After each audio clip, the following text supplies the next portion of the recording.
Just like that, Ukraine loses control of Kupyansk, as Russia takes their rear.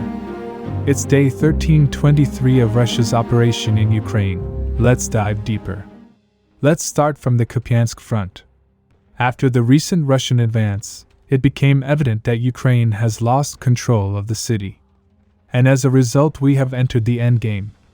Previously on this front, we saw how Ukrainian forces were strongly defending these high-rise buildings, as it was costing Russia so much time to clear them.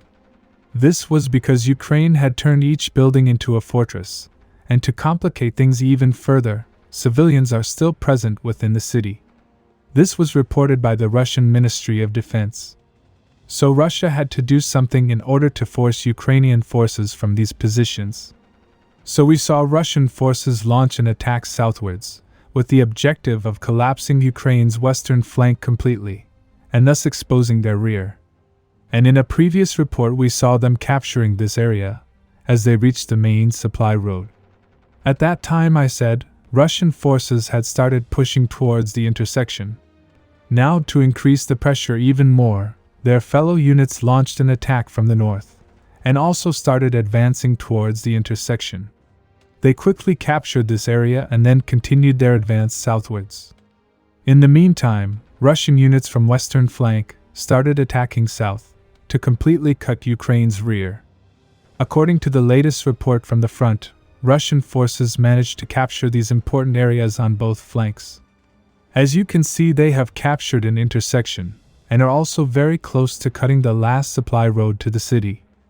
And as you can see, Ukrainian forces holding positions north are in a very delicate situation, as they are about to be encircled.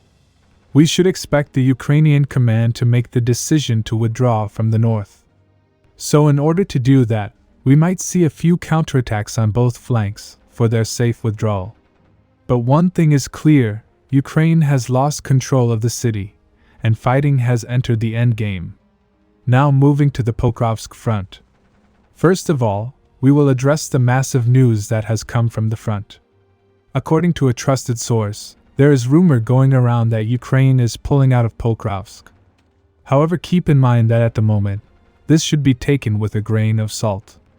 It is likely that they are only pulling out their forces from compromised positions on the southern and eastern front. But as Ukraine has time and time proven that they will fight for every inch, and will not withdraw until forced, means that this might not be a full withdrawal. And given that, President Zelensky wants to prove their forces are still strong, and can resist, and can even push Russians back, I don't think we will see full withdrawal.